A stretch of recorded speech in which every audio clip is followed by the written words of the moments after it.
भाई संत अपने आप को पहले मारते हैं, जिंदा में पिंडदान करते हैं, फिर उसके बाद गुरु जी की कृपा हमें जीवित करती है और फिर ऐसा अखंड जीवित करती है कि हम इस संसार के एक शेर के तरीके हैं। जंगल में भी रहेंगे, कहीं पे भी रहेंगे, पहाड़ों में रहेंगे, जल की सुविधा नहीं रहेगी, हवा की सुविधा नहीं रहेगी, लेकिन फिर भी गुरु जी की कृपा हम पर रहती है। हमारे नहीं, हमारे पूरे संतों पर रहती है, हमारे आदि गुरु शंकराचार्य जी की पूरी कृपा रहती है।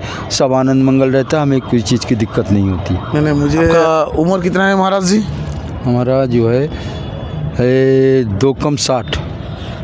आप कितने दिन से साधु बने हैं? हम सन 1984 में दीक्षा लिया। कहाँ से हैं महाराज जी? हरिद्वार से। आप हरिद्वार से आए हैं? जी जी जी, हरिद्वार से। अच्छा, तो आपका कोई शुगर कोलेस्ट्रॉल ऐसा कुछ हुआ है क्या? कैसा? शुगर? नहीं, ऐसा तो कुछ भी नहीं। क्या खाते हैं आप? हम बिल्कुल बिना प्याज का, लहसुन का भोजन करते हैं। आयुर्वेदिक भोजन होता है। 2 रोटी खाते हैं 24 घंटे में एक बार, और अपना योग पानी करते हैं, शरीर को फिल्टर करते रहते हैं। कितना बजे रात में खाते हैं? 8 बजे पहले? नहीं, हम खाते हैं 10 बजे। 10 बजे के। अच्छा महाराज जी, आप मुझे बताता है, आप साधु और मैं मनुष्य हूँ, तो आपका और मेरे का अंतर क्या है? बहुत अंतर है। क्या अंतर है? तो हम एक योगी हैं। अच्छा।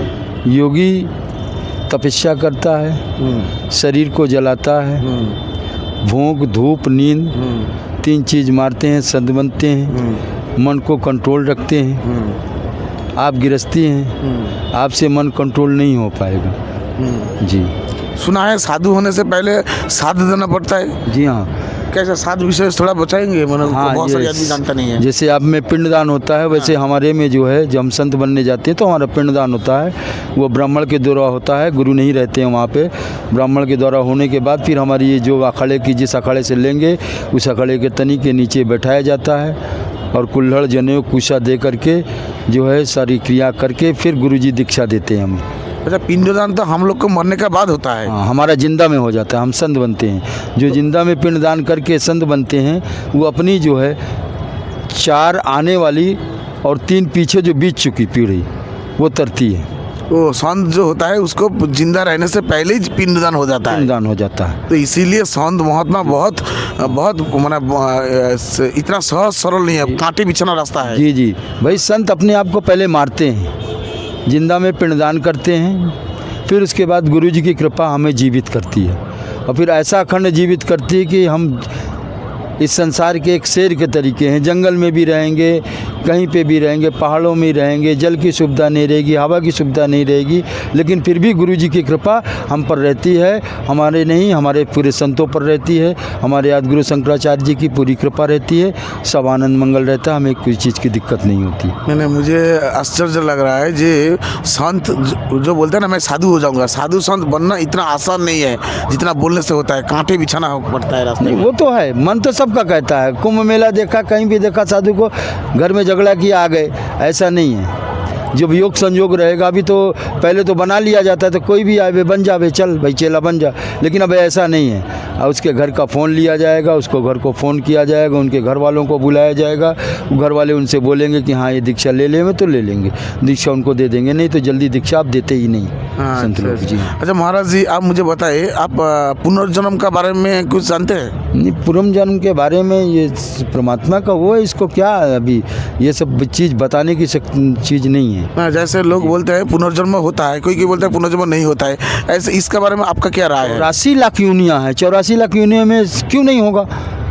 सारी यूनियों को कर जन्म लेते लेते तब जाकर के मनुष्य यूनि मिलती तो है। हम लोग जो मनुष्य जन्म मिला है, ये तो कुछ मैंने बहुत पुण्य करने के बाद मिला है। बहुत पुण्य। तो ये मनुष्य जन्म का उद्देश्य क्या है?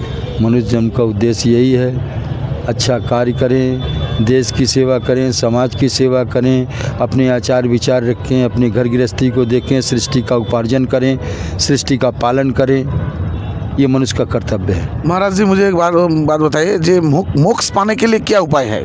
मुक्ति पाने के लिए? मुक्ति पाने के लिए भगवान का ध्यान।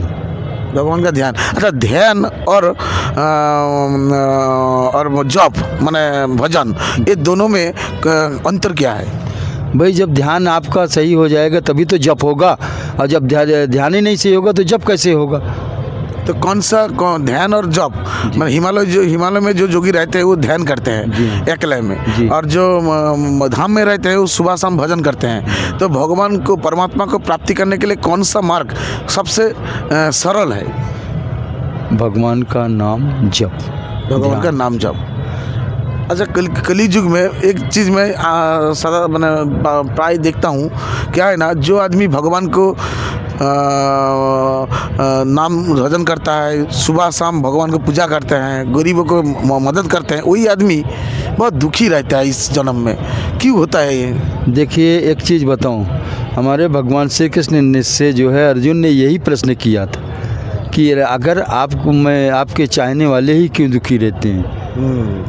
वो कहते हैं हम अपने सतमार्ग पे चलने वालों को थोड़ा सा तपाते हैं, जैसे सोनी अपने सोने को तपा करके खरा सोना बनाता है, उसी प्रकार हम अपने भक्तों को खरा सोना बनाते हैं। और ये नहीं कि हम उसको एक बार की चढ़ा दिया और बाद में वो मत पाए बौड़ा गया, क्योंकि ये मत वाले लोग हो गए हैं यहाँ पे, क्योंकि सब चीज़ का नशा लोगों के अंदर व्याप्त है, मन एकाग्रचित ही नहीं है। इसलिए जो है ये भगवान का ध्यान, गुरु जी की कृपा यही आगे तक ले जाती है। महाराज जी, अगर आपसे कोई मुलाकात करना चाहेगा व दर्शन करना चाहेगा तो किधर जाइएगा? आश्रम आइए, हरिद्वार आइए, मनसा देवी। हरिद्वार में कहाँ जाना पड़ेगा? मनसा देवी। महाराज जी, अंतिम क्वेश्चन है, मुक्ति मोक्ष पाने का सबसे सरल मार्ग बताइए। सबसे सरल मार्ग महामृत्युंजय जप। महामृत्युंजय जप जी, मतलब वो जो मंत्र होता है ना, जो ओम त्र्यंबकम जजामहे सुगंधिं पुष्टि वर्धनम उर्वारुकमिव बंधनात् मुक्ति मृत्युमाख्यम अमृतात्।